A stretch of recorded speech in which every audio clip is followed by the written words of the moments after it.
How's the Detroit Sports Podcast going?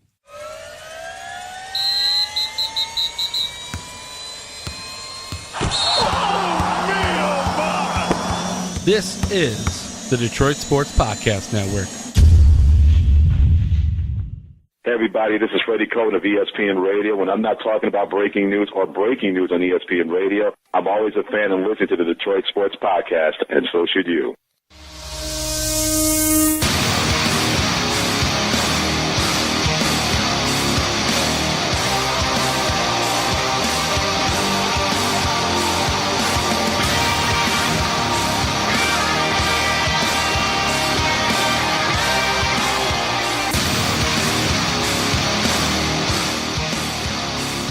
Welcome to the latest edition of the Doc and Jock podcast. Thank you for downloading. We greatly appreciate it. I am the Doc, John Macaroon. Joining me, my cousin, Adam, the Jock Strozinski. What's up, cuz? What's happening, brother? Just kicking back with you, watching soccer, about to talk some sports. This is great, man. I love World Cup. I know we have a bunch of people who listen, and they don't understand it. They don't get it. But we were just breaking it down like just two geeknicks. It's not about the goals that are scored. It's not so much about you just kind of having to mosey your way through a 90-minute draw. It's about everything else that's going on the pitch. I absolutely love World Cup soccer. This is like one of my favorite times of year. Look, it only comes every fourth year. There aren't too many times I'll wake up at 6:45 a.m. to go down to a bar, but on Saturday, when I do, you might be an alcoholic. It's a fun time, man. They filled up the Red Fox Tavern in Royal Oak, and it was amazing. About 200 people watched England destroy Panama. I'd never seen 5 goals in 45 minutes, and by the fourth goal, people were just like toasting each other and not even cheering. It was that loud. But there was a viral video of one, I think, where it took place in England, where the people were just screaming and yelling and going all over the place. How can you not get involved with that? That's why I go every couple of years and watch soccer at these bars around town. It's fun. There's passion. People get together. And, of course, when you have a pint, watching some beer early in the morning, it's a good day, man. It is. And so for those that say, don't talk soccer, no, we're not going to break it down for 30 to 45 minutes, but we'll give it a mention here. And I'm kind of hoping, between you and I, maybe if Kenny's not listening, I hope Germany goes out because that'd be great. I could rib him. Is that a squad? Yeah, oh yeah, man, when they won the World Cup, it was like he was the king of the world, man, and it was amazing. But he ripped off his underpants and ran around the house naked. But right now, as we speak, as we're recording this, Germany's in a little bit of trouble. If the result holds, they're out of the World Cup in the group phase, which would be very, very surprising, sir. And that is crazy because 4 years ago they were the world champs, man. They won it all. Man, when we've done this podcast, we've kind of talked about a lot of teams that have gone through ups and downs, twists and turns, a lot of new head coaches, a lot of new regime changes. And so the tone of the podcast have been about kind of taking teams and going, how are we going to get to the next level? How are we going to rebuild? We haven't talked a lot about luck. We haven't talked about individuals who are talented just falling in drafts to our teams. Well, it happened. Everybody was excited. I think you and I both were paying attention to the NHL draft, what the Red Wings were going to try and accomplish. And people were like, well, I think going into it, we had assumed that the Red Wings were going to focus on defense because it's a glaring area of need on that squad. Well, all of a sudden, this cat, Zadina, is fallen. 4th pick, 5th pick. And the team that passed on him that I think surprised many people the most was Montreal. Yep. And I think when that happened, people were like, wait a minute, there's a small chance that Zadina might be there at 6. And all of a sudden it happened. Boom. Kenny Holland goes up there. And when they made the pick, I think this wave of excitement just swept over Detroit Red Wing Hockey Nation. And I felt it too because I was looking and people were like, holy crap, we got a talented individual that can put the puck in the net, that could be the steal of the draft. Nationally, all the writers are saying A+ for the Detroit Red Wings. I feel like just based on that, we got lucky. And then you go back and then you go, oh my goodness, the way the draft shook out and who they took. We could talk a little bit about not taking defensemen early on in the first round, but in terms of the cats that they got, I'm really thrilled they got Zadina, and I'm excited for the excitement of the fans and supporters because the Red Wings haven't had a lot to really good to talk about in the last 2 years, and especially with a new building, there's buzz around this cat. People want to go see him. They want to see this young cat, and I think the other great part of picking up Zadina is there is legitimate talk he could see LCA ice in 2018. He better, right? Better. How excited were you when you heard the news? I was really pumped. So every year I sit down and I take in the NHL draft. I usually watch at least the first round, and I try to catch as much of the second round. And that's kind of it, because you don't really know anybody in this draft. It's not like the NFL draft where you know almost every guy going up there and getting to put a jersey on. You know all these guys that are being talked about in the 5th, 6th round. You really don't know any of these guys because you don't get to see them. Unless you're a huge minor league hockey honk, you're not really dialed in on what's going on. But for Zadina to fall to you at 6, amazing. I was so excited. Even then, when I was sitting there watching it, I was like, I don't know if they take him. I was going back and forth with Ryan Elke, and I was like, I don't know if they draft him. I'm not sure if they go defense, because defense is such a glaring need, right?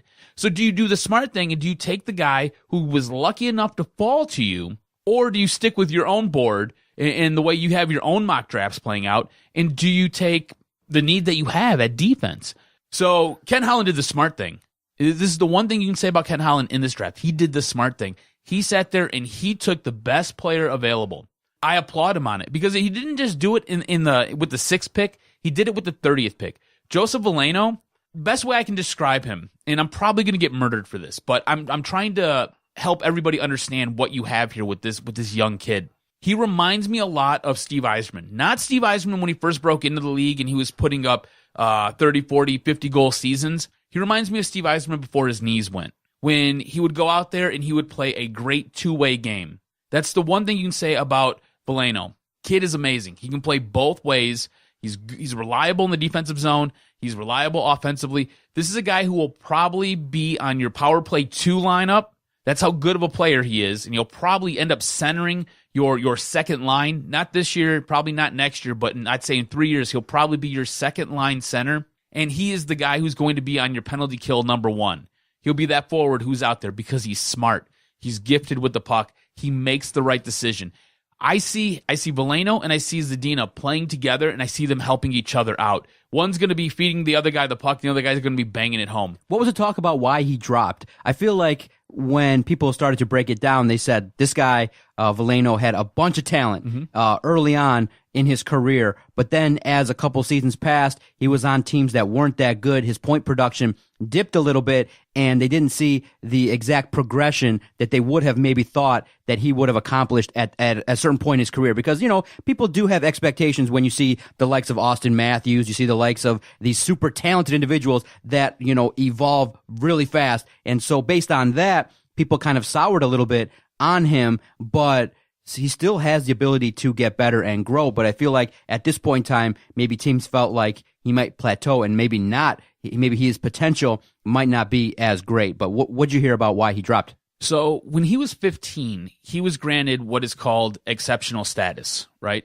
Oh, like me. Right, yeah. Exceptional status. Exceptional. I was exceptional at 8, to be honest. Yeah, you're exceptional at a lot of things. Anyways, he was granted exceptional status, which means he gets to play with guys who are older than him.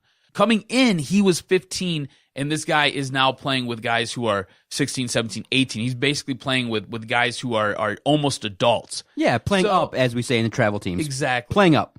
And he was one, only Connor McDavid and 3 other guys have been granted this. So it's a big deal in Canada when you're granted this. So that's a lot of expectation. That's a lot of pressure. And you're right. He got put on some teams where the talent really wasn't there. And when you've got a whole team leaning on you, that becomes a little bit difficult.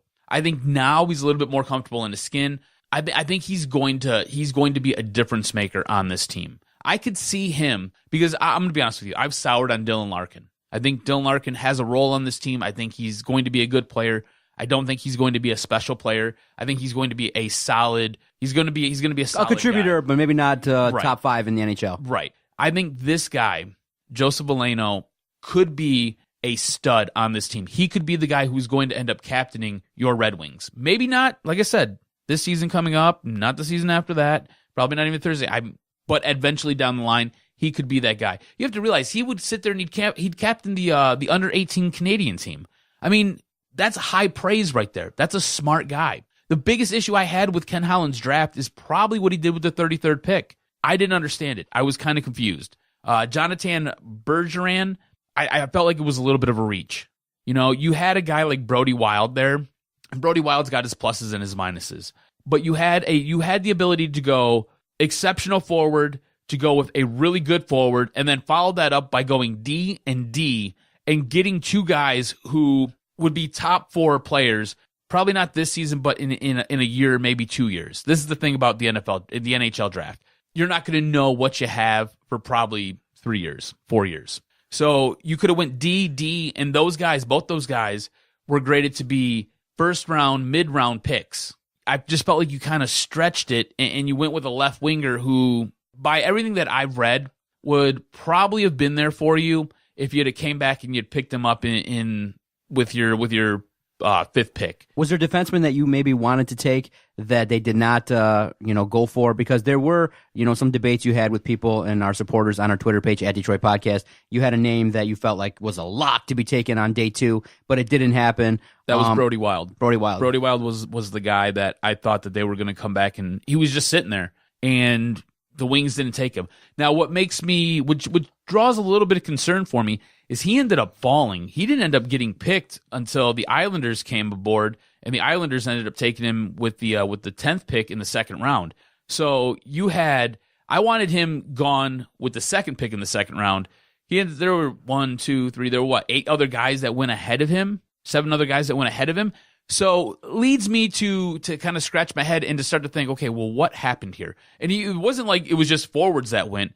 There were, I think, like two other defensemen that went ahead of him. So what happened during this whole process where the teams are interviewing and watching his combine workout, and what happened? Why did so many people sour on him so quickly? Because again, he was supposed to be the 18th best player in this draft, and yet he ends up falling to 41. Why? What happened? So again, I'm not in the room with the Red Wings when they're sitting there going through all their draft analysis. I'm not there. I'm not a scout. I can just tell you what I read, what I know, and I thought that it'd have been a stud pickup for the Wings if they had took him with their 2nd overall pick in the 2nd round. Okay, now looking at the top 2 players, do you feel like, are there any pairings that you'd want to see them play with? I mean, some people are already talking about maybe Veleno playing with Zetterberg if he does, in fact, recover from whatever's going on with his back and actually gets on the ice in 2018. There's been some talk that Zetterberg has been ailing, that back hasn't responded as well to treatment. The Athletic had a little nugget there that said maybe there's a little bit of a chance that Zetterberg might not see the ice at all in 2018, which would then give credence to playing younger cats a little bit more. And I think most people are excited maybe to see Rasmussen a little bit on the ice. They want to see the progression of Dylan Larkin. They want to see Mantha continue to contribute and evolve. And then you add these 2 young cats, maybe. Veleno probably will start in the minors. I don't know if he's going to start with the big club, but Zadina, by all accounts, has a chance to be on the ice and contribute early on. And I'm hoping that's what happens. He goes to Traverse City, lights it up as a speedy cat, individual, doing great things, and can wow a lot of people and actually force the Red Wings to maybe buck some trends and put him on the ice right away. Any line combination or anybody that he would play really well with, or a line combination that you'd want to see him with? I think if you're the Red Wings and he's as good as he, like, I've seen a couple videos of him. I've already seen him in some of his training camp with the Red Wings. If he's as good as you think he's going to be. Are you going to say first line, second line? I would love for him to be paired with a guy like with Larkin, maybe even Zetterberg if you want to have Zetterberg sit there and captain that line. But if you were to pair Zetterberg, Larkin, and Zadina together, I think that's a really formidable line. Do you know what I'm saying? I think you've got a guy who can score goals. You got a guy who can create with Larkin, and you've got a steadying hand with Zetterberg. I think it'd be awesome. Now, to pause everything for a moment, because as a fan, you think about, obviously, the excitement, the hype. Mm-hmm. But at the same time, when that happens, when a cat comes in and he's got that pressure on him, I think the fans are maybe thinking that, whoa, we maybe have an Austin Matthews type, a Connor McDavid type. And maybe I would say pump the brakes just a little bit because Zadina's got to come in, acclimate himself to the system. It might not happen right away. Do you feel like because of how bad the Wings have been and how starved we all are for superstars, for that next big thing to come to Detroit, do you feel like there's going to be unjust expectation on this cat because of the fact that the Wings have been underperforming and we're all starved here in Detroit for anything, for anybody to perform at the level of what we would call a superstar? Are we overhyping the kid a little too early? I feel like that's a really hard question. I don't know if we're overhyping him.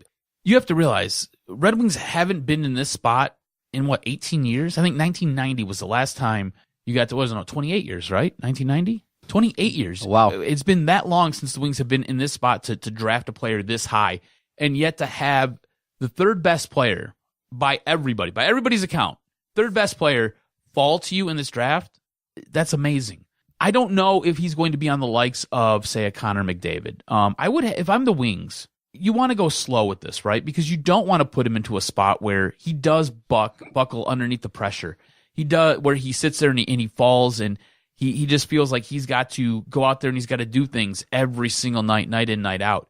But you want to put him in a spot where he's going to be able to succeed. That being said, I don't think you need to put him in the AHL for the next 3 years. You got to run him through training camp, see where he's at.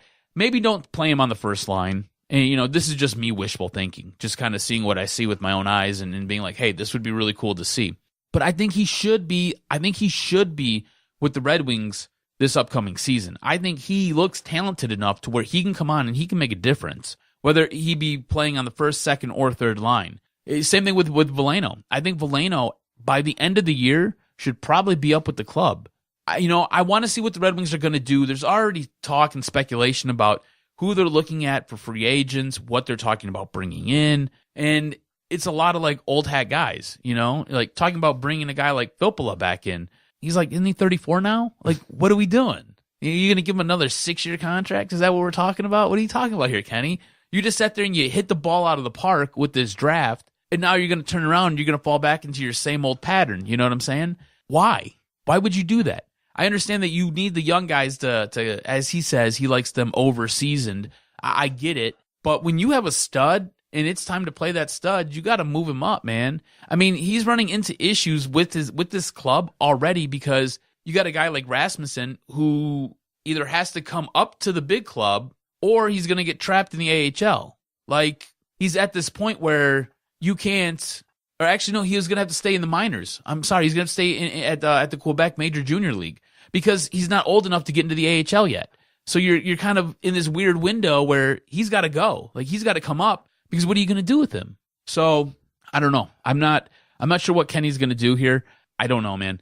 Like I said, at some point, I think your first two, your top two picks for the Red Wings in this draft have to play with this club next season. That's the way I see it. That being said, you've got other guys in the AHL who have to come up, and you got other guys with their minor junior teams who have to play as well. The one question I have for you is, do you feel more comfortable with Kenny at the helm after this draft? Because watching this thing unfold, I'm like, I feel like Stella got her groove back a little bit. Do you know what I'm saying? Well, right. There's probably a renewed interest, a renewed passion from Kenny Holland to try to prove everybody wrong and to show everybody, because everybody... He could have totally screwed this up now. Yes, he could have. He could have. He sat there and he let the board come to him. He could have totally have messed this up, but he didn't. I think we're going to judge him based upon how Zadina and Veleno do early on in their careers. But for me, in looking at the Red Wings, the problem is the contracts that he gave out are going to prohibit. They're still hurting, so you can't really fully deconstruct. Now, you've added good talent,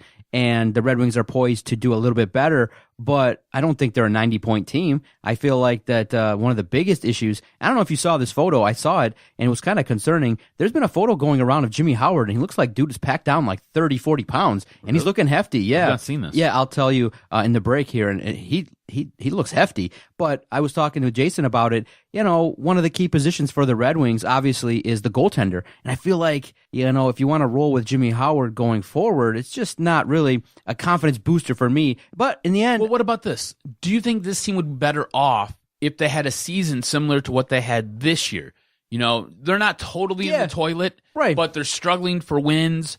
They're not going to sit there and they're not going to set the world on fire. We need Zadina to have 35 goals and the Wings to lose a lot of games. And continue the rebuild, right? Yeah. But yeah, in terms of Ken Holland... If you can end up in the same spot next year, I think it's okay. Because if you can get a player like this again, now, again, not guaranteed, and you probably shouldn't have had this player, but if you could have a player like this again, Think about what that does to your team and to your club. Right. And there's a risk, too, that some of the players they passed on could be potentially some hit players. So you got to look at that as well and say, okay, in the first round, it fell to you, but you might have taken players, like you said, that could have fallen at different spots. You could have got better value. So it's going to be yet to be determined how this draft played out for Kenny Holland. But yes, I agree. He had a good draft. And I do believe that there's going to be a renewed interest in trying to bring this back. And unfortunately, Chris Ilitch has shown a lot of patience. And I think that a lot of fans would say that they'd be happy with a complete broom out, a complete wash of having Jeff Blashill gone and Ken Holland just start anew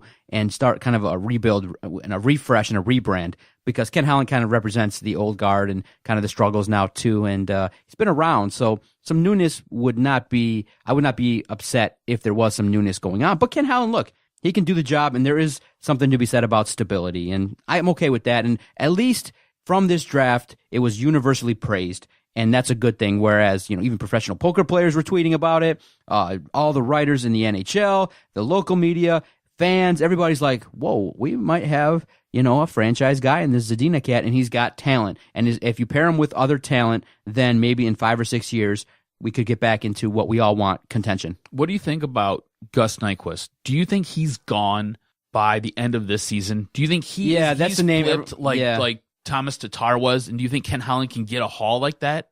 Well, when you look at it, that is the talk, is that Gus Nyquist is going to be traded and let go. I don't think he's going to get a big haul because of the fact, unfortunately, Thomas Tatar was playing super well. What the best case scenario would be Gus Nyquist comes out and has 15 goals in like 30 games and he's really producing. Mm-hmm. Problem with Gus Nyquist is he's so inconsistent and that he goes through droughts, and you need him to be hot at the right time and for a club to want to take him. But I feel like you can get maybe a 3rd round pick, 4th round pick for him. So you need more if you ask me.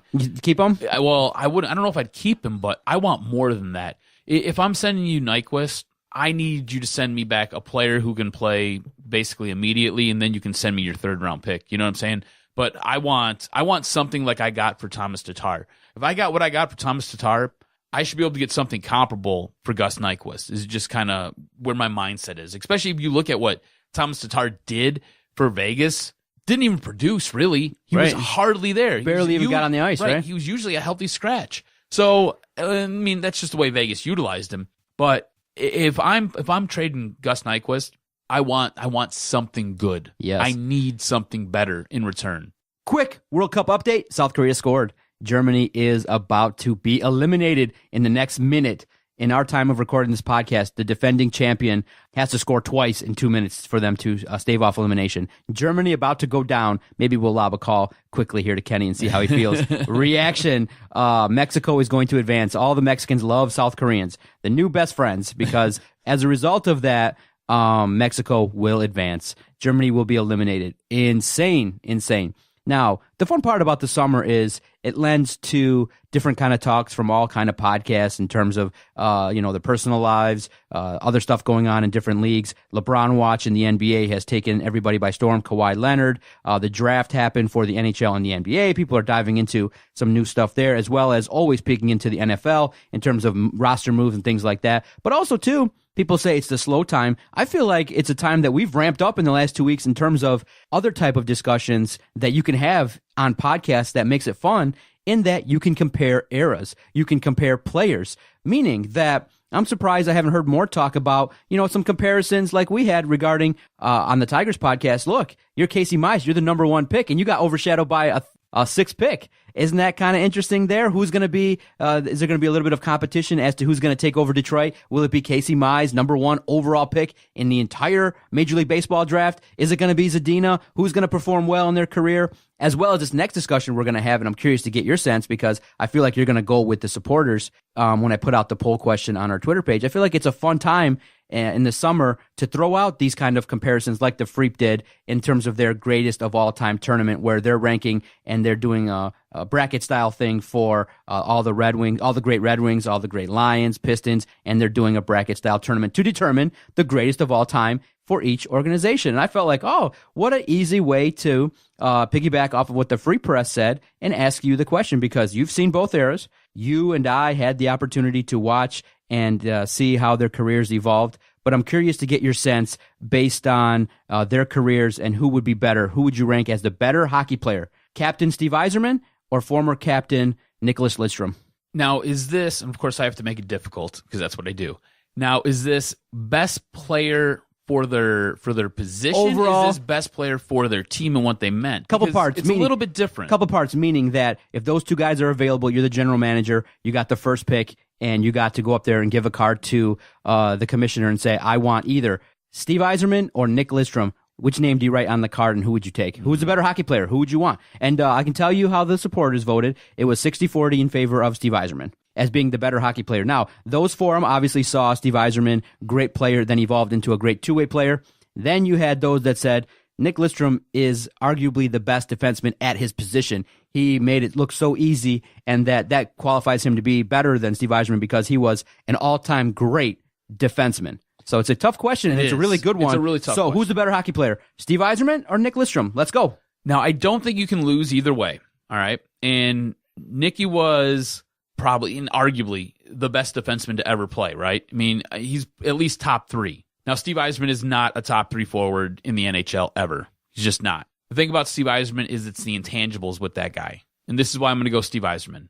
I absolutely love him. You've been to my house. There's a mini shrine to Steve Yzerman, all right? It's sick. It really is.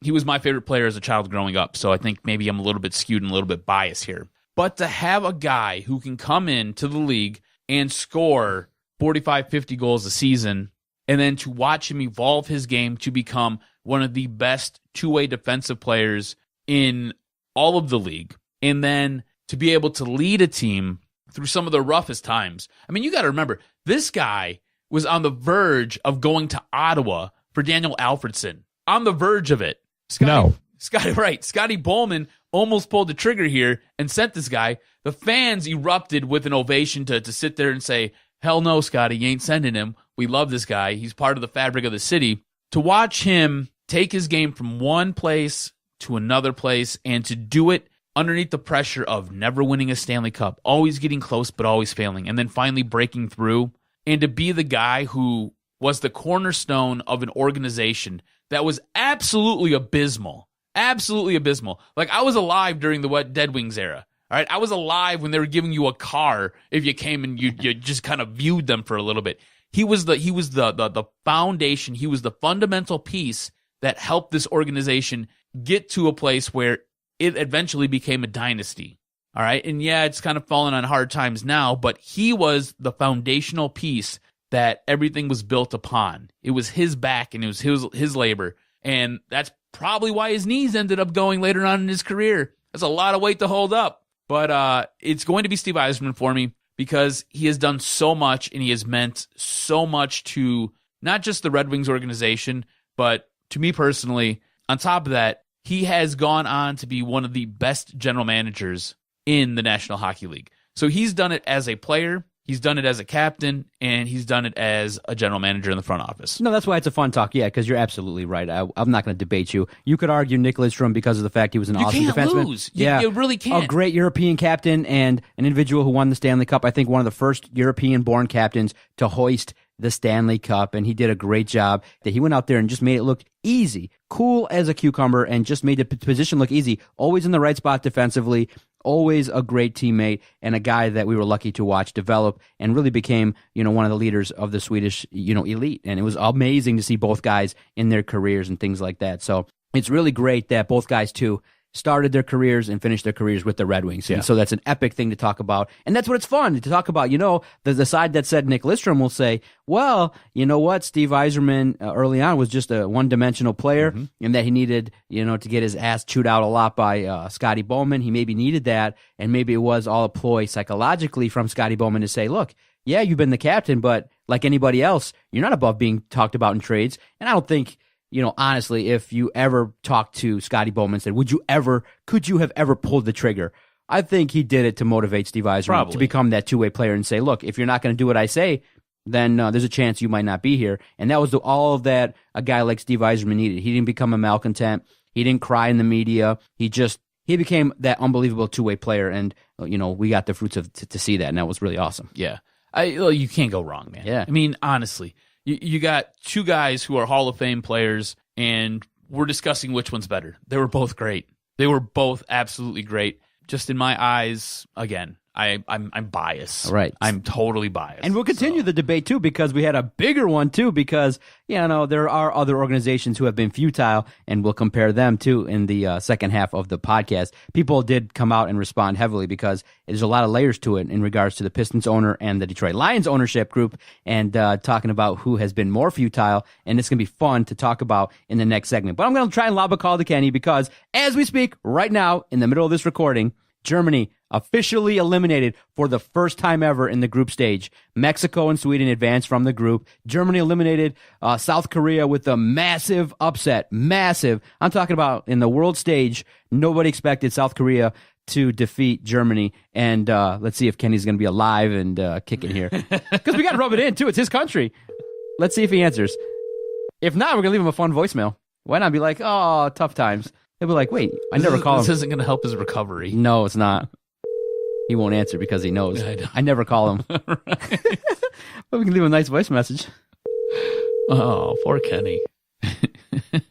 You think he's crying? He's probably in shock. I think we all are in shock to see this. I'm shocked. At the tone, please record your message. When you've finished recording, you may hang up or press 1 for more options. To leave a callback number, press 5.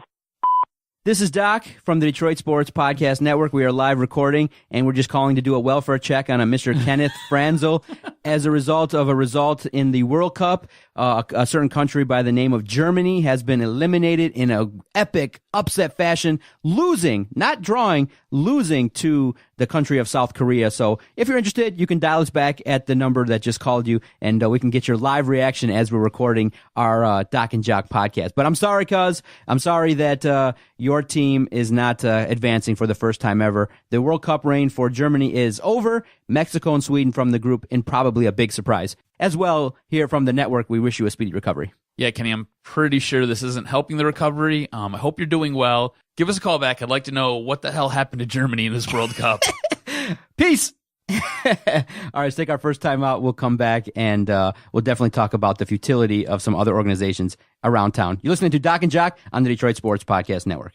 Let me tell you about our host site, Podomatic.com. At this point in time, since September of 2013, we've recorded over 1,000 podcasts, and we've only used one host site. Why do we use Podomatic? When we record our audio, have great debates, verbal warfare, entertaining podcast quality, we take our audio and we upload it quickly to Podomatic so that all of our supporters across the country and even overseas can find us. That's how we grew the network, is by having great content, by having good quality audio that's on demand. When someone pushes that play button, great Detroit sports content comes out, and that's how we've had great guests. That's why we've been able to record daily podcasts for your enjoyment. Thank you so much for those that have found us and downloaded us.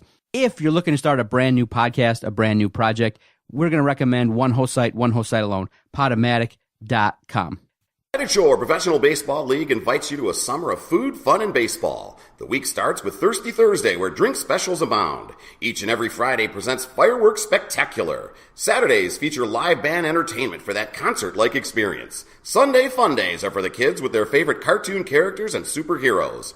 Every game, kids run the bases, meet their favorite players, and contest their skills in the wiffle ball field and speed pitch machine. So if you're looking for food, fun, and baseball, come on to downtown Utica and make Jimmy John's Field your summer destination.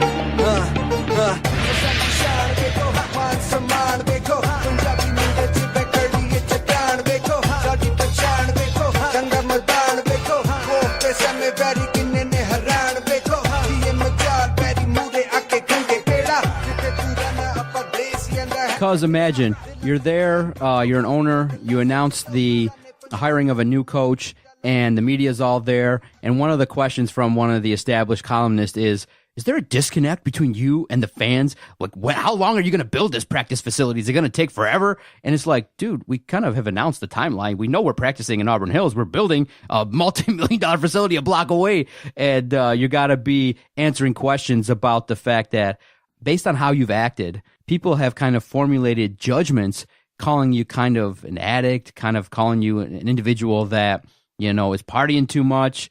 Tom Gores right now has a real bad reputation. I mean, if I type in Tom Gores in our Twitter page, the stuff that we get back is just like, oh, party animal, where are the pills? He's a terrible owner. Where are the pills? Yeah, it's unbelievable the level of vitriol that people have just based on a couple seasons. And I know, look, Detroit he doesn't fans help himself. No, he does not. I mean, you see him on the sidelines. Right. He's a total mess. When they got Blake Griffin, like, Blake looked so annoyed when he came up to him after his first game. Like, who is this drunk guy? Oh, wait, he signs my check. Oh, hey, what's up, buddy? Yeah, I love you too. All right, cool.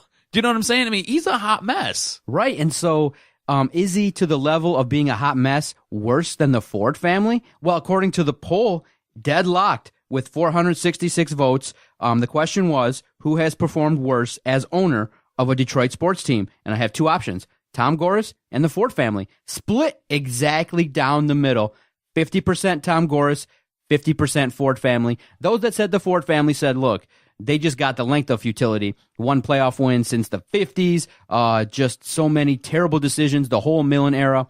And so they give the Ford family a Lifetime Achievement Award for being the worst. And so they don't think that Tom Gores is up to that level. But they didn't say that Tom Gores was great. They just said that the Ford family has been beyond terrible, and they're worthy. They're worthy of your vote. But those that voted for Tom Gores came in strong as well.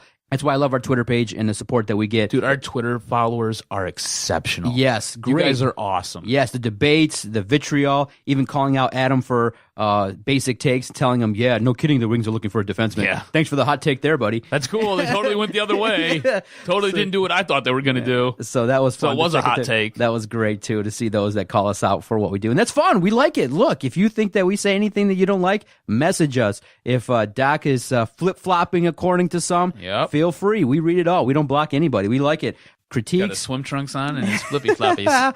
So we have a good time with it. But those that defended Tom Gores and said, look, I clicked Tom Gores because he's hamstrung now the Pistons for the next 5 years by going out there and declaring Blake Griffin a superstar and trading draft picks that could potentially have helped the Pistons in a rebuild. So in terms of what he's done in his 6 or 7 years with the Pistons, hasn't been much. One playoff appearance, I think they were swept, and he hired Stan Van Gundy to basically do the job. And Stan Van is now, his draft picks and lack thereof of picking maybe a Donovan Mitchell, of other individuals that could have done the job, has now stained the relationship between the Pistons fans and the Pistons. And so those that say Tom Gores has done a terrible job are saying that, look, Tom Gores has come in and has done a terrible job of evaluating talent, done a terrible job of giving people roles that they shouldn't, because not many NBA organizations employ a coach and a president at the same time because the job is just too hard.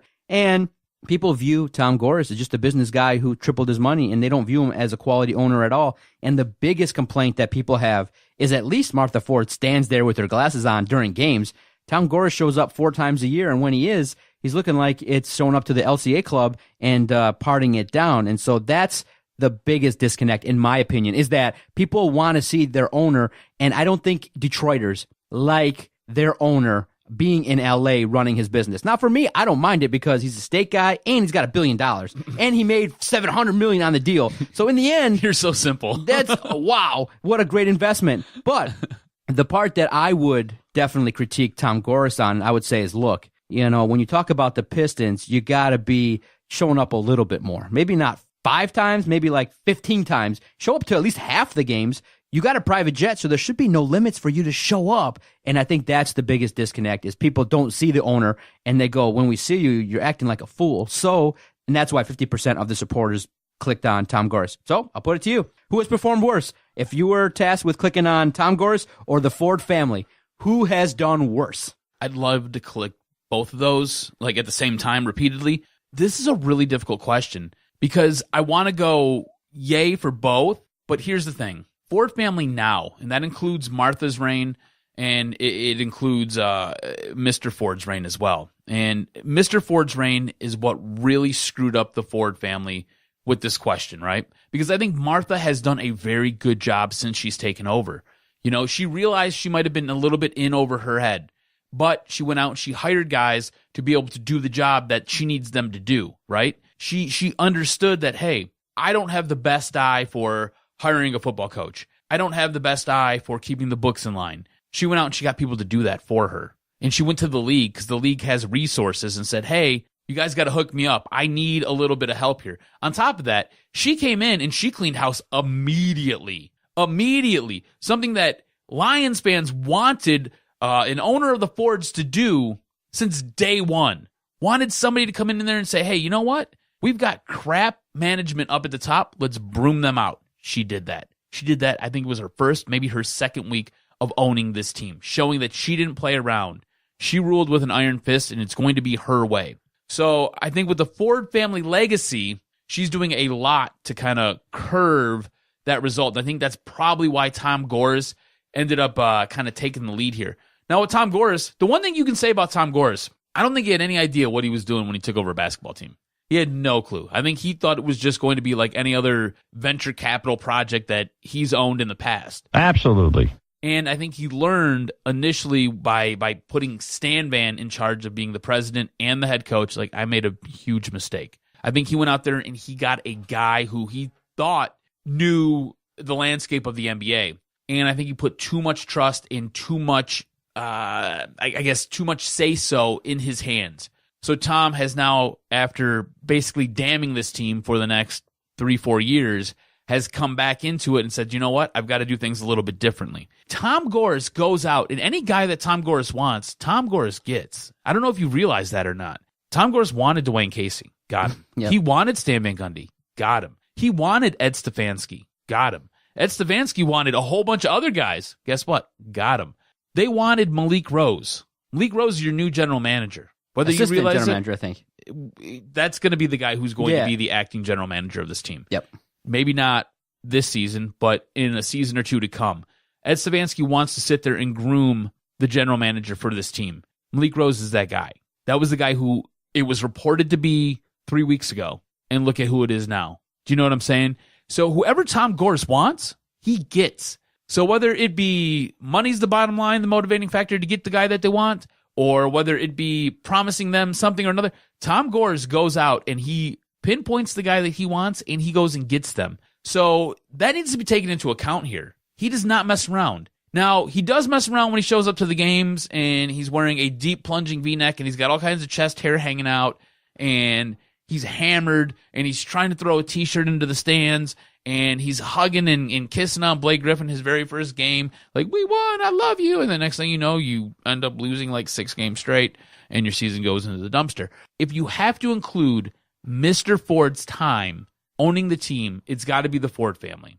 Now, Tom Gores gives them a little bit of a run for their money with his outward perception, especially to the fan base, because he's a hot mess when he shows up to the basketball games. Did you watch the press conference with Casey when he was announced? I love that Dwayne Casey has no idea how to pronounce the owner's name. Tom Gore. This is blowing my mind, and he did it when he won the NBA Coach of the Year. But he corrected. He goes Gores. Yeah, he's like, oh, if I gotta say it, bro, come on, it's an S. Add an S to it. It's gonna be okay. To be honest, Tom Gore should consider it because Tom Gore has a little bit more authority. Tom Gore. I'm Tom Gore, and I'm here. But see, when Tom Gore shows up, I think the problem is he's a little bit overweight. Does that mean that your head coach disrespects you because he can't obviously learn your name in like 2 weeks? Here's the issue. 3 weeks? 2 with perception. Tom Gore is a little bit overweight, a little bit pudgy, and the way his hair looks kind of just makes him look like Why do you got to go to the hair, dude? Because it's the way it looks and the way it's Me not and you right. are both follically challenged. Yeah, but I think that because it's kind of loose and not done right, it's not styled right, and his style it looks like he got caught in a windstorm all the time. No problem. It's just the way he looks. His t-shirts always look disheveled. Yeah, he would be good to lose hair's always messed up. Lose 20 pounds, better suit and tie, look more like ownership instead of looking like a fan or looking like an usher. He looks like he just got off of his jet and they were partying in Maui for 6 days straight. Like, it's been a 6-day coke bender. This guy hasn't slept. He's been sitting there gumming at his own teeth for the last 3 days, and he's looking for his next fix. And he's like, hey, can you point me to the liquor aisle? And they're like, sir, we don't have a liquor aisle. You own this team. We have a bar for you in your own private. So he's like, I want to sit courtside. Get me some coke and get me a bottle. And they're like, that doesn't really work like that, sir. And he's like, I own the team, right? That's what you just said. Hook it up. I just feel like he's always at the end of like his 6-day freaking party. And it's just like, Tom, you need to just reel it in just a little bit. A scotch. You're right, though. If he would get a new haircut, He'd wear a nice suit. You don't even have to wear a tie. Just wear a suit that fits you and wear a button-up shirt. Don't wear one of these V-neck T-shirts that you can go get from Target. Do you know what I'm saying? That like every jabron that hangs out at the bar who smells like Aqua de Jo is wearing. Like, no, dude, it'll be okay, all right? Just nice suit and tie, look pretty much GQ a little bit, and just don't get hammered. Like, you can get hammered after the game. You know, you can take your players out. You all can go get all effed up all you want. Do it after the game. Don't do it when the cameras are on you. Yeah, here's the other part of it, too, is that with the addition of... Such a hot mess. You know, with the addition of Martha Ford, there's been an acknowledgement that the old regime was bad. Yes. So that's why people kind of forgive. But Tom Gores is telling... Like, before her husband was dead in the grave, she came out and she was like, I'm a winner. I want to win. Like, she basically, like, threw that last scoop of dirt on old man Ford's grave and was like, yeah, screw that guy. Right. And I'm here to do things different. And I'm starting to believe the Pistons actually believe that this roster can do some things instead of thinking about, because I feel like they should just come in and say, look, yes, we have some issues with the roster. We're building a team and we want to build a championship team for all Detroit to support. But when you go out and get Blake Griffin, the perception that you have to put out there is that we're building around Blake Griffin. Yeah. When the perception I want going around is we want to trade your ass. We want to make Blake Griffin hate Detroit so that he goes, look, trade me. Get me out of here. We'll take anything. Just get out. We'll do anything. Yeah, but who's going to take him? Do you realize how much his contract is? His contract is excessive. It's tough. I mean, since we're talking Pistons right now, what did you make of their draft? I was happy they got the additions that they got. It looks like they're trying to get guys that can, you know, show some heart, play defense, play hard. But how excited can you get regarding second-round picks? Well, that's the thing, right? So they were in a lose-lose situation. Yeah. I mean, you're not going to get a guy who's going to come in and necessarily be an impact player that late in the second round. I do like the fact that they made the trade to get Kyrie Thomas. I think he's going to be an impact guy. I think you can see him in the league next year. Brown, he was hurt. He's going to be a G leaguer, I think. People think he's going to be a point guard eventually, right? But he can't shoot. So what are you going to do with this guy? Like, he's a liability on the offensive side. Now, I get it. He's really good defensively. He's got to figure something out offensively. But I think Kyrie Thomas, I think that was a smart move. I think that's a guy who can come in. He probably give you 10, 15 minutes a night this upcoming season. He'll give you a couple points. I think he's going to be a guy who's going to help out, and I think he might have a future. It's going to be interesting. Yeah, man. Bruce Brown, I was like, all right, whatever. Yeah, whatever. I mean, G League. Yeah, see, I missed the trade because I was watching Netflix. I was doing other stuff because when you pick in the second round, you don't get your picks till 11 p.m. Yeah. And then the Bruce Brown pick, it wasn't even shown live on ESPN. They just went to a highlight package. Who's this guy? Yeah, I'm like, oh. So I'm like, they didn't even show the thing, but they had already made a pick prior. So it just sucks. And with the Pistons, it's just a situation now where the talk has to stop. They just got to go out there and perform, get to the playoffs. Do you realize if you trade Blake Griffin, he gets paid? Like, if you trade him, he's got a trade kicker. So that means he's got a policy in his contract for whenever he gets traded, he makes $215,000. Oh, nice little check, right? See you later, check. Like, so Blake's like, go ahead, trade me. Trade me. That's bonus money. Trade me. I don't care. Trade me. All right, final segment ahead. We're going to talk about some other players that were drafted, maybe peek back to the Pistons a little bit. But there were players drafted with ties to Michigan and Michigan State, and I'm curious to get your sense of who landed in the right spot. And maybe Mo Wagner, I'll tell you this, maybe Mo Wagner was drafted to the Lakers, but might not end up there. And we'll talk about that next on this edition of Doc and Jock. Adam, we've been on the air since September of 2013, and we could not have kept the lights on, the microphones hot here in our Sterling Heights studio without your fine support. Thank you so much for going and visiting DetroitSportsPodcast.com. You've helped us grow this network so that we've had great guests. We have guests messaging us. We have the ability to get guests on and have great conversations. Thanks to your support. Free and easy way to support the network. Visit DetroitSportsPodcast.com. You can take care of all your online shopping needs, buy Detroit sports tickets. You can see what show airs when, and you can go see who has actually visited us here in our studio. We've done a lot of great specials and things like that. Thanks to your fine support. Continue to support us. We're doing great things in 2018 and beyond. Thank you so much. Visit DetroitSportsPodcast.com.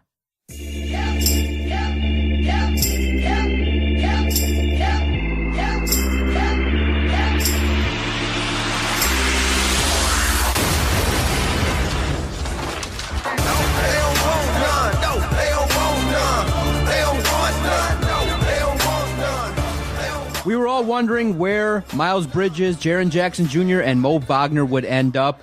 All first-round picks. amazing. Good stuff for them. Some debate was sparked off regarding Miles Bridges. I'll ask you about that. Jaren Jackson Jr. was the highest pick. Goes to Memphis, handles his business. He's going to be paired with Deontay Davis and 2 Spartans going down there to take care of business.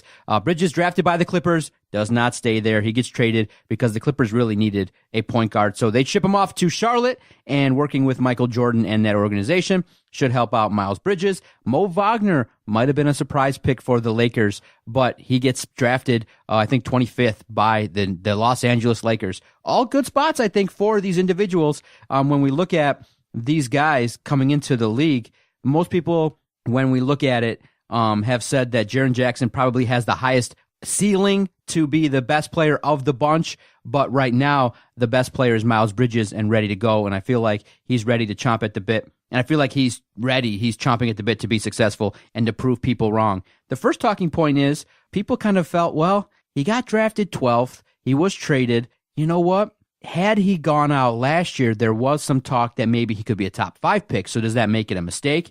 I say it was a mistake for him to go out this year. I feel like if he would have put in 2 more years of work, he might have had a ring on his finger. Ooh. Especially with the fact that look who's coming in for Michigan State. I feel like the recruits are coming in pretty good. You could have now continued to work on some things in your game. Not looking at coming out his freshman year, I feel like coming out in general might have been a bad move for Miles Bridges. He seems like a guy that would have benefited from years 3 and 4, and he might have been at the level as a senior where Michigan State would have won a title, and then you're the number 1 pick, like a Tim Duncan. There's not a lot of players staying around 4 years because of the money, the risk of injury, but you could take out insurance.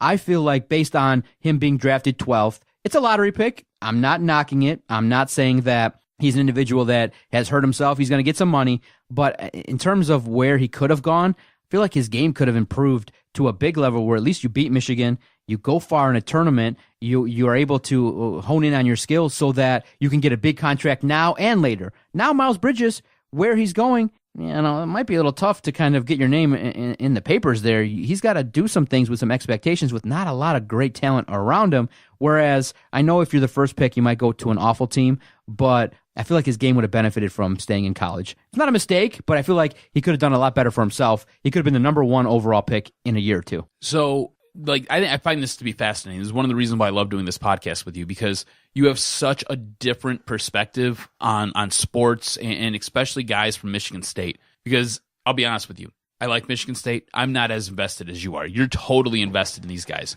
Would it have been better for him to have come out last year then? Instead of now I know you're saying he probably should stick around for another year or now, 2. When you go that way, would it have been better for him to come out? No, I don't think so, because I don't believe he would have been top 5. That was something that was speculated on, but I feel like after his freshman year, he probably would have fell to the same spot. That's been the consensus, is he probably would have been 10 to 15 last year, and that's where he slotted this year. Yep. But I feel like if he stayed, he would have shot himself up into that top 5. I could totally buy that, and I could totally see that. But I think there's something to be said about the way Tom Izzo coaches these guys. Yeah, it's and the tough, way right. Tom Izzo grinds these guys. He probably didn't want to go through it again. Yeah, and how do you turn down $1 million check when he's staring you in the face? It's hard. It's a lot of money to say no to. It is. To turn around and say, yeah, I don't need that.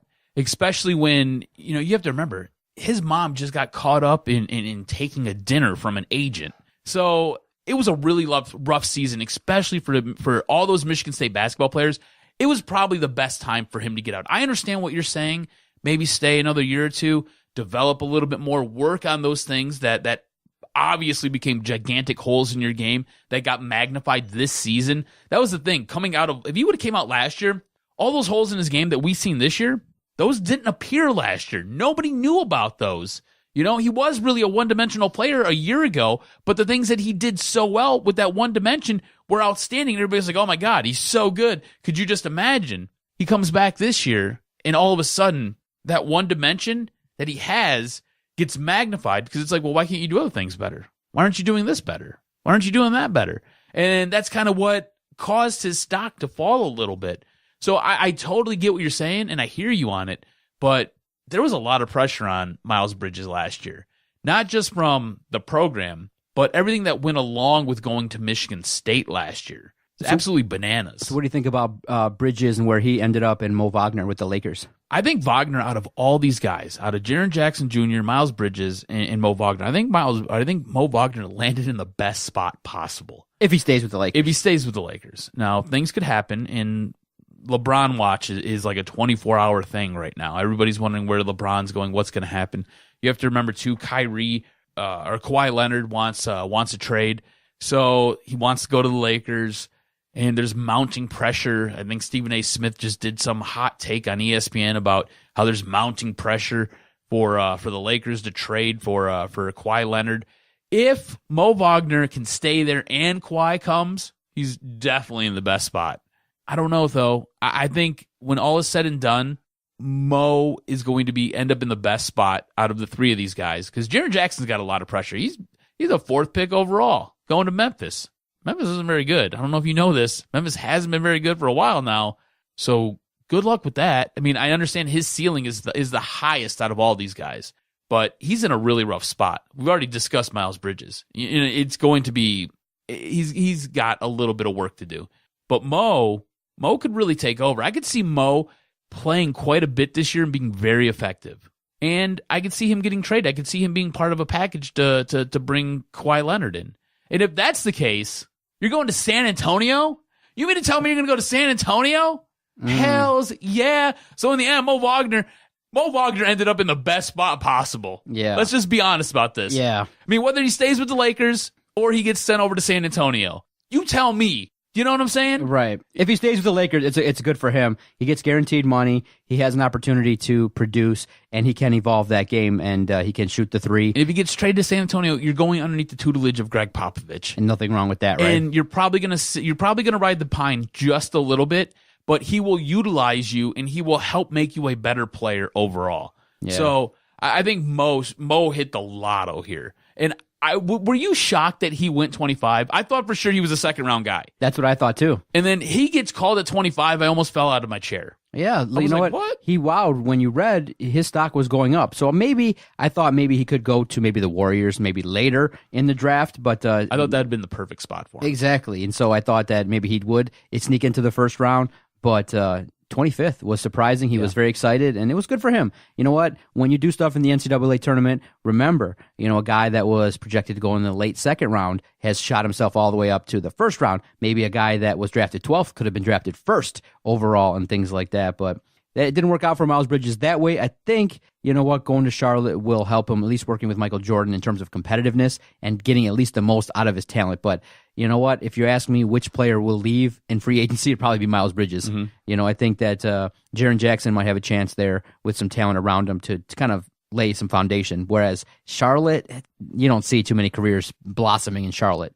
Out of these three guys, out of Jaren Jackson Jr., Miles Bridges, and Mo Wagner. These guys should all join up and join a super team in 5 years. Oh, that'd be awesome, right? All three of them, right?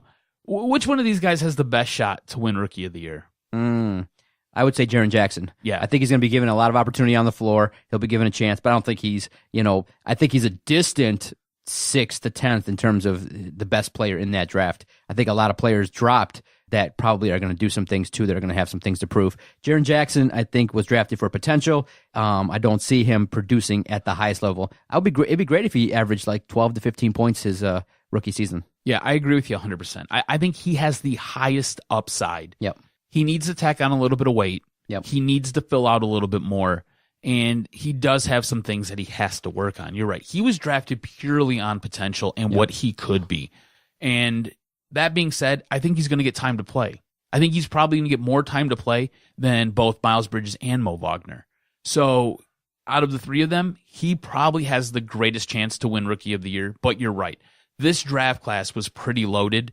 And I think, like you said, distant 6th, 7th, 8th, maybe even 9th in this draft. He was drafted strictly on potential and what he could become. Yeah, it was a fun time watching the draft. Like I said, for the Pistons, when you don't have a first-round pick, it kind of seems like you're not invited to the party. Yeah. Second round is totally different. You're just kind of sitting on your thumbs the whole time. Yeah. Like, all right, well, when are we going to do something here? Yeah, and you don't even get love from ESPN. It's just like, oh, okay. I don't even think they had a press conference to announce the new guys, right? You're a second rounder. It's like, we don't got to have a presser for you. Yeah, you know what I mean? So it's kind of funny all the way around. Well, they'll bring Malik Rose in, and then they'll bring the 2 draft picks in, yeah, too. exactly. So they'll do it all at the same time. Here's our second round pick. Put on the jersey. But we're talking basketball. I'm looking forward to next year because if LeBron somehow or another ends up in the West, it makes for a fun opportunity for the Pistons to kind of sneak in there and maybe become a team that surprises a lot of people, because you would probably expect Toronto not to dip from like first to eighth, but take a dip, maybe from first to fourth. Boston's going to shoot themselves up. If LeBron leaves, on top of that, Dwayne Casey, his kryptonite is LeBron James. Basically, just replace, take Cleveland's spot. If LeBron leaves, take Cleveland's spot, and you're now one of the 8 teams. Do we have enough time so we can talk a little bit about LeBron real fast? Go ahead. Okay, we got 2 minutes. So, would you be surprised if he stayed in Cleveland? No, I would not be shocked at all if he stayed in Cleveland. As long as there's an opportunity to bring a couple other talented individuals there. The problem is, I think LeBron James has too much control over player input. I think he has way too much. I feel like they got to get a strong general manager that's going to tell him, look, we have a cap. You also contributed to all these guys making $15 million. J.R. Smith didn't just, he made the epic mistake in game 1. You got Tristan Thompson making a buku bucks. You got older veterans that, those are all guys that he wanted on that roster. Right. And so you overhauled a roster. Yeah. Now you got to the finals. On top of it, he does not like playing with young kids. Yeah, he doesn't like it. So you could have had Andrew Wiggins on your team, and that could have been something that could have developed, and he would have been cheap for I would not be surprised. I think LeBron, if you look at his role, if he really wants to get to Michael Jordan's numbers in terms of rings, probably should glom on to another team, Houston or the Lakers, and bring on George and Kawhi. I was going to ask you, where do you see him going if he does go out west? Right now, because Lakers. Nobody in the East. Lakers are the favorite, and Houston second for me. It'd be Lakers 1, Houston 2. See, I think he'd be smart to go and play in Houston because you already have an established star there with James Harden. Yep. And I think him and James Harden could work together. That'd be fun, right? Him and Chris Paul are boys. So I know Chris Paul's already come out and said that he wants a max deal. If you could maybe talk to Chris Paul and work something out to where the three of you guys, remember, Houston gave Golden State a run for their money up until the point where Chris Paul's hamstring dried up like a rubber band and then snapped. They were in it to win it. Where do you want LeBron to go? I think it'd be interesting if he went to Houston. I think it would make the West that much more interesting. On top of that, it'd make the East that much more interesting because it would level off the playing field. The problem would be whoever wins the West is probably going to end up winning the title. Yeah. So it's kind of a lot of the same. But if he went to Houston, I think, could you imagine Houston versus Golden State again? Oh my God, it'd be crazy. But if he went to the Lakers and somehow they could trade for Kawhi, I would love to see LeBron James and Kawhi Leonard play together. I think that would be fascinating. I think it'd be so interesting because you can say what you want to say about LeBron James. I'm not a huge LeBron James guy. I'm not. He lost me with the whole decision and the whole thing that went into it. After that, I totally checked out on LeBron James. LeBron James was a really likable guy to me up until that point because his mom was kind of a crackhead, and this is a dude who was I'm straight up. Yeah. His mom was kind of a crackhead. He was a dude who really didn't have a dad. He was this unworldly player at the age of 15. And he sat there and he had every team he ever played for. He had them strapped to his back at the age of 15. And at the age of 15, he looked like a grown-ass man. Do you know what I'm saying? He started balding at the age of 16. And his hairline's been receding ever since. This, again, follically challenged dudes, we respect that game. All right? So, I mean, you have to look at where he came from and what he did. And then the decision happened. And when the decision happened, I was like, this is some BS, man. Like, you took a whole bunch of money to do this. Like, the team that that drafted you and that you grew up rooting for, you said, so you can go play with Dwayne Wade? So you can go, help Dwayne Wade win a title? Like, screw Dwayne Wade, you know? Like, F that cat.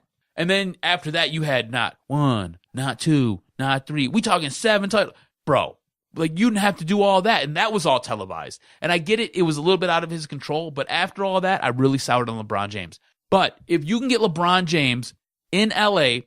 playing with Kawhi, and I know I'm already over my 2 minutes, I think it'd be really interesting because Kawhi plays defense. And you can say what you want to say about LeBron James. He plays both ends of the court, especially when he's invested and engaged. When he's engaged, there's nobody better in the league right now. There hasn't been anybody better in the league in the last 5 years when he's engaged in the game and when he wants to play. When he wants to play and dial it up, good luck. Him and Kawhi could turn LA into it'd be nuts. It would absolutely be nuts. And I think it would be interesting to see you have the Lakers, you have Houston, if they get Chris Paul back, because they would then have the money to get Chris Paul back, right? So you give him his max deal. you would have Houston, you'd have LA, and you would have Golden State. And we're still waiting to figure out, to confirm what KD's going to do, because KD has the chance to opt out. He has to opt in to sit there and play with Golden State again. He could opt out and then re-sign again if he really wanted to, but you got to figure out what Golden State's doing, you know? And it sounds like Golden State had a really rough season this year with everything that went on, whether it was with KD, whether it was with Draymond. Because Draymond's even said, he's like, look, man, I helped get KD here by taking a lot less. I'm not doing it again.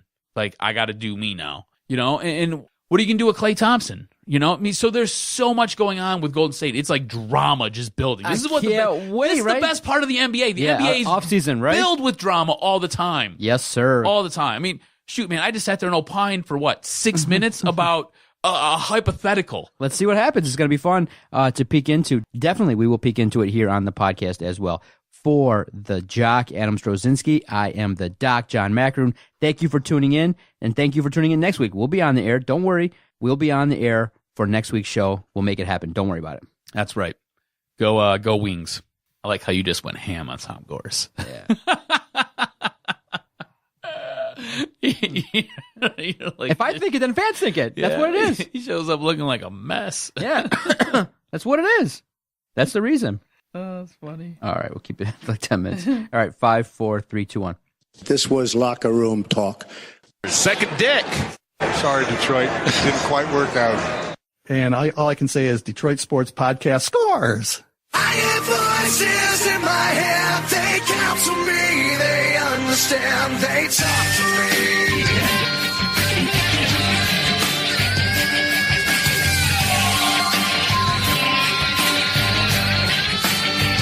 They talk to me.